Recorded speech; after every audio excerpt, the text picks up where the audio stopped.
السلام علیکم ناظرین کرام، نئی ویڈیو میں آپ کو خوش آمدید کہتے ہیں۔ یہ کیا کر رہے ہیں، صرف ان 3 خبروں سے آپ کو سمجھ لگ جائے گی۔ نیتن یاہو کا بیان ہے کہ آزاد فلسطینی ریاست کے تصور کو رد کرتے ہیں۔ نمبر 2، اسرائیل غزہ سے فوجیں نہیں نکالے گا۔ نمبر 3، غزہ کی سیکیورٹی اسرائیلی فوج کے پاس رہے گی۔ یہ کیا کر رہے ہیں آپ کو اس کا اندازہ نہیں ہے، میں بس اتنا کہوں گا کہ یہ کسی ایک ملک کو تسلیم کرنے یا نہ تسلیم کرنے سے بہت اوپر کی بات ہے۔ ایک ڈکٹیٹر نے اپنی توسیع کے لیے پاکستان کو کٹ پتلی بنا دیا ہے، اس کا جس کو ہم تسلیم تک نہیں کرتے تھے۔ پاکستان امریکہ کی کٹ پتلی تو تھا ہی اور اعلانیہ تھا، لیکن جن کی کٹ پتلی غیر اعلانیہ تھا اب اس کی کٹ پتلی اعلانیہ بننے جا رہا ہے۔ یہ اتنی بڑی تبدیلی ہے پاکستان کی پالیسی میں، اور پھر اس کے بعد جب ہم ان کی حرکتیں اور ان کی باتیں سنتے ہیں تو حیرانگی ہوتی ہے کہ ہم غزوہ ہند لڑیں گے، یروشلم کو فتح کریں گے وغیرہ وغیرہ۔ 78 سال سے ہمیں ایک چورن بیچا گیا ہے کہ ہم امت مسلمہ کی ملٹری ہیں، ہم حرمین کا دفاع کریں گے، مسئلہ فلسطین ہو کشمیر ہو اس کا بیڑا ہم نے اٹھایا ہوا ہے، آزاد بھی ان کو ہم کروائیں گے، جبکہ ہم کر کیا رہے ہیں وہ آپ سب کے سامنے ہے۔ پھر عوام کے شعور کی توہین یہ ہے، کل جب یہ معاملہ اٹھا کہ پاکستان تسلیم کرنے جا رہا ہے، ابراہیم اکرڈ کا حصہ بننے جا رہا ہے، تو ایک دم گنڈا پور میزائل لانچ کیا جاتا ہے۔ یہ بہت بڑی سٹوری تھی، 2-3 چیزیں لانچ کی گئیں۔ نمبر 1، اچانک گنڈا پور کی ملاقات ہوتی ہے، 2.5-3 گھنٹے چلتی ہے، اور پھر خبر چلتی ہے مین چینل پر کہ عمران خان کو اڈیالہ سے شفٹ کیا جائے گا، ان کے ساتھ بشرا بی بی کو شفٹ کیا جائے گا، یعنی ان کے لیے کوئی پرائیویٹ جیل تیار ہو گئی ہے، جیسے نواز شریف کی جیل تھی، عیاشی تھی، گھر کا ماحول تھا، ویسا انہیں دینے جا رہے ہیں، یعنی کچھ بہتری آنے لگی ہے۔ پھر یہ شروع ہو گیا کہ عمران خان کو بتدریج نکالا جائے گا، پہلے پرائیویٹ جیل، پھر اس کے بعد خیبر پختونخوا میں شفٹ ہوں گے، پھر کرتے کرتے 2-3 سال ایسے گزر جائیں گے، پھر اگلے الیکشن بھی مل جائیں گے، فلاں ہوگا، یہ ہوگا، وہ ہوگا۔ یہ ساری کہانیاں چلا دی گئیں۔ 2 طریقے سے حملہ آور ہوئے۔ ایک طرف عوام کو امید دی گئی کہ خان باہر آ جائے گا، دوسرا گنڈا پور نے علیمہ خان پر اتنے بڑے الزامات لگائے کہ شاید پاکستان کے عمران خان کے بدترین دشمنوں پر بھی یہ الزام نہ لگتے کہ وہ ایم آئی کی ایجنٹ ہے، عمران خان کے خلاف کام کر رہی ہے، پارٹی ہائی جیک کرنے کی کوشش کر رہی ہے، اور یہ سارا کچھ، اور لیڈر بننا چاہتی ہے۔ یہ بہت بڑا میزائل تھا، لیکن لوگوں نے توجہ نہیں ہٹائی۔ آج میں نے بھی بات شروع کی کہ یہ امت کی پیٹھ میں خنجر گھونپنے جا رہے ہیں۔ پچھلا ٹاپک میرا سن لیں، اس میں نے اسی ٹاپک کے اوپر بات کی ہے۔ یہ لوگوں کو ٹاپک سے نہیں ہٹا سکے، لیکن میں صرف ان کی فنکاری آپ کو دکھا رہا ہوں کہ اپنا اتنا بڑا میزائل انہوں نے لانچ کر دیا ہے، جیسے ابابیل میزائل لانچ کر دیا ہو۔ اب سب کو سمجھ آ گیا کہ گنڈا پور اور عمران خان اس وقت سیم پیج پر نہیں ہے، یہ کلیئر ہو گیا۔ جب سے اکتوبر میں یہ دھوکہ دے کے 11-12 اضلاع پھلانگ کے اس گیا تھا، تو میں نے کہنا شروع کیا تھا کہ اس نے اس ساری تحریک کی پیٹھ میں خنجر گھونپا ہے اور اس کی کمر توڑ دی، اور آپ نے دیکھا ہے۔ اب اگر انٹرنیشنل جو ہے وہ بات کریں تو دوسری جانب قطر نے کہا ہے کہ اس معاہدے پر مزید ڈائیلاگ ہونا چاہیے، کیونکہ کچھ تبدیلیاں کر دی گئی ہیں، اور وہ بھی ہمیں بغیر اعتماد میں لیے۔ پاکستان بھی ہنٹ دے رہا ہے کہ جو ہم سے باتیں طے ہوئی تھیں اس کے علاوہ کچھ باتیں کر دی گئی ہیں، یعنی نیتن یاہو سے جب ٹرمپ ملا تو نیتن یاہو نے جو ڈلوانا چاہا ٹرمپ نے معاہدے میں ڈال دیا، یونیلیٹرلی، بغیر پوچھے، یہ بتایا جا رہا ہے۔ لیکن حقیقت یہ ہے کہ پہلے دن سے معاہدہ یہی تھا، اس معاہدے پہ سب آن بورڈ ہیں، پاکستان خاص طور پر آن بورڈ ہے۔ کیوں؟ اب شہباز شریف کو اپنی فارم 47 کی سرکار بچانی ہے اور دوسرے کو اپنی توسیع چاہیے، یہ 100% پہلے دن سے آن بورڈ ہیں۔ کیا آپ کو پتا ہے کہ پہلے بھی ٹرمپ ایک معاہدہ کروا چکا ہے، لیکن نیتن یاہو نے ایک دن کے لیے بھی اس معاہدے کی پاسداری نہیں کی، حملے جاری رکھے ہوئے ہیں۔ تو اس چیز کو سمجھیں، یہ جانتے ہیں کہ نیتن یاہو معاہدے پر عمل نہیں کرے گا، اس کے باوجود یہ 100% اس معاہدے کے ساتھ ہیں۔ بن سلمان نے اپنی کابینہ کا اجلاس بلایا، وہاں تو بادشاہت ہے، کوئی جمہوریت نہیں ہے، کوئی الیکٹڈ لوگ نہیں آتے عوام سے، نہ ہی ووٹ دیا ہوتا ہے، لیکن بن سلمان نے اپنی کابینہ کو بلا کے بریف کیا اور وہاں سے اپروول لیا اس معاہدے کا۔ چلو پیٹھ میں خنجر گھونپنا ہی ہے، کم از کم پارلیمنٹ کو تو عزت دے دو۔ موجودہ نے کور کمانڈرز تک کو بتانا ضروری نہیں سمجھا کہ کیا فائنل ہو رہا ہے، مشورہ کر کے پھر اعلان ہونا چاہیے تھا، لیکن شہباز شریف نے فوراً اعلان کیا۔ کیوں؟ میں آپ کو بتا دیتا ہوں۔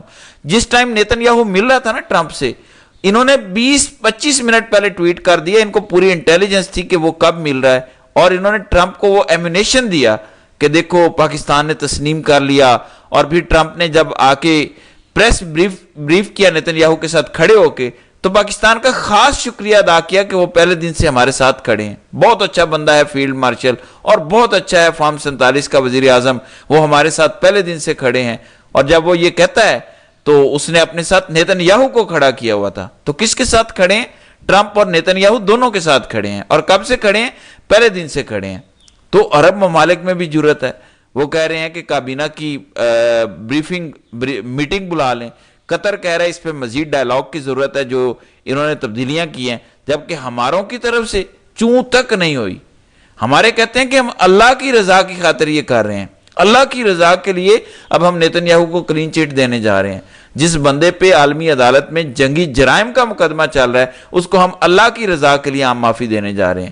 تو یہ اس قسم کے لوگ ہیں، اللہ کا نام لے کے کیسی کیسی حرکتیں کرتے ہیں۔ ان کا لاجک اندر خانے یہی ہوگا کہ دیکھیں IMF بھی امریکہ کے کنٹرول میں ہے، یعنی ٹرمپ چاہے تو ہمارا بازو مروڑ کے سب بند کر دے گا، تو وینٹیلیٹر لگے ہوئے ہیں، پھر بیگرز کانٹ بی چوزرز، یہ سب کچھ بتایا گیا۔ اب آپ مجھے بتائیں، پاکستان جو 43,000 قرضے پہ بیگر تھا، آج قرضہ 90,000 ارب ہے۔ آج ہم بیگرز نہیں رہے، قرضہ تو ڈبل ہو گیا، لیکن آج ہماری ساری باتیں مانے جا رہے ہیں۔ ایسا نہیں ہے، ہماری باتیں نہیں مانی جا رہی، ہم اب ساری باتیں ان کی مان رہے ہیں۔ کیوں؟ میں نے آپ کو یہ بتایا تھا، اور کچھ اور لوگوں نے بھی اس پر بات کرنی شروع کی ہے۔ ہم نے خان کو اندر رکھنے کے لیے ہم نے سب کچھ کر لیا ہے، افغان وار شروع کی، دہشت گردی کارڈ کھیل لیا، خان کو جیل میں ڈال لیا، معدنیات کا چورن ہم بیچ رہے ہیں۔ تو اگلی لیوریج ہماری کیا ہوگی؟ میں آپ کو ابھی بتا دیتا ہوں، وہ ہے ہمارے ایٹمی اثاثے۔ اگلی توسیع کے لیے یقین مانیں، یہ ہمارے ایٹمی اثاثے بھی یونائٹڈ نیشن کے کنٹرول میں دے دیں گے۔ سو ہمارے پلے اب ککھ نہیں رہ گیا، ہم خطرے کی طرف بڑھتے چلے جا رہے ہیں۔ یہ ایک بہت بڑا کارڈ تھا جو ہم نے کھیل لیا اسرائیل کو تسلیم کرنے والا۔ اس کے بعد پھر آخری کارڈ ایٹمی اثاثے ہی ہیں۔ پاکستان کی بنیادیں نیچے سے اکھیڑ دی گئی ہیں۔ ایک طرف آپ دیکھیں خیبر پختونخوا کے حالات، بلوچستان کے حالات، اور اب آزاد کشمیر کے حالات دیکھ لیں۔ لوگ سڑکوں پر ہیں، پورا آزاد کشمیر سڑکوں پر ہے، دکانیں بند ہیں، مارکیٹیں بند ہیں، سڑکیں جیم ہیں، ہر طرف انہوں نے شورش مچا کے رکھی ہے۔ سو یہ تباہی کا فارمولا ہے۔ میں صرف اتنا کہوں گا کہ یہ جو معاہدہ ٹرمپ اور نیتن یاہو نے بیٹھ کے طے کیا ہے، ان سے صرف ربر سٹیمپ کروایا ہے۔ یہ کسی صورت وہ چورن نہیں ہے جو بیچنے کی کوشش کی جا رہی ہے۔ نہ فلسطین کی ریاست بنے گی جو 1967 کے بارڈرز ہیں، نہ اسرائیل وہاں واپس جائے گا، نہ القدس کیپٹل ہوگا فلسطین کا۔ سو اگر مستقبل میں کوئی ریاست بنتی ہے تو وہی ہوگی جو میں 2.5 سال سے آپ کو بتا رہا ہوں کہ لٹا پھٹا کوئی علاقہ ہوگا، چھوٹا سا نام نہاد ایک ریاست بنا کے کہا جائے گا کہ اب کوئی ایکسکیوز نہیں ہے، 2 ریاستیں بن چکی ہیں، ہم فلسطین کو بھی سب مانتے ہیں، اسرائیل کو بھی سب مانتے ہیں۔ صرف تسلیم کرنے کا ایک بہانہ چاہیے، اس لیے اس صورتحال کو سمجھیں۔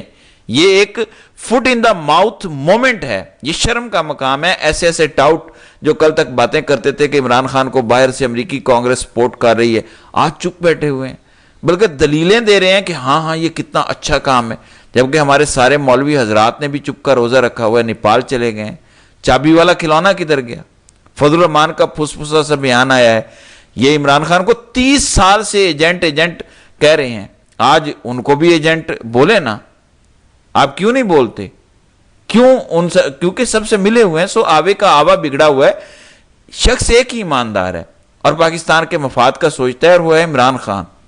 وہ کبھی بھی قوم کا بلکہ امت کا سودا نہیں کرے گا۔ اس نے ہمیشہ کہا تھا کہ نہ میں جھکوں گا، نہ کبھی اپنی قوم کو جھکنے دوں گا، اس لیے اس شخص کو جیل میں ڈالنا پڑا۔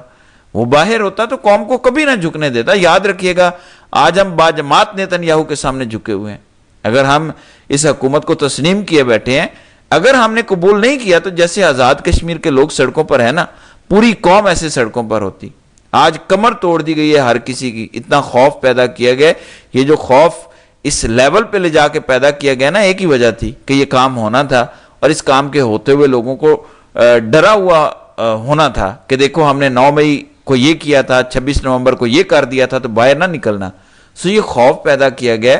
ہم سب کو اپنا خوف کا بت توڑنا ہوگا، ورنہ آگے نیکسٹ سٹیپ کیا ہے یہ آپ سب اچھی طرح جانتے ہیں۔ اور دنیا کی کوئی ریاست بیرونی طاقتوں کی غلام بن کے اپنی عوام کی خوشحالی نہیں دیکھتی۔ وہ صرف بیرونی طاقتوں کے مفادات دیکھتی ہے. اگر ہمیں فکر ہے تو ہمیں خود کچھ کرنا ہوگا، ورنہ پھر ایسے ہی جئیں اور عالمی طاقتوں کو جو ہے وہ سجدہ جاری رکھیں. یہ صورتحال ہے. دیکھتے ہیں کہ آئندہ آنے والے دنوں میں مزید کیا ہوتا ہے. تو ناظرین کرام، آپ کی اس ویڈیو کے حوالے سے کیا رائے ہے؟ آپ اپنی رائے کا اظہار کامنٹ سیکشن میں ضرور کیجئے گا.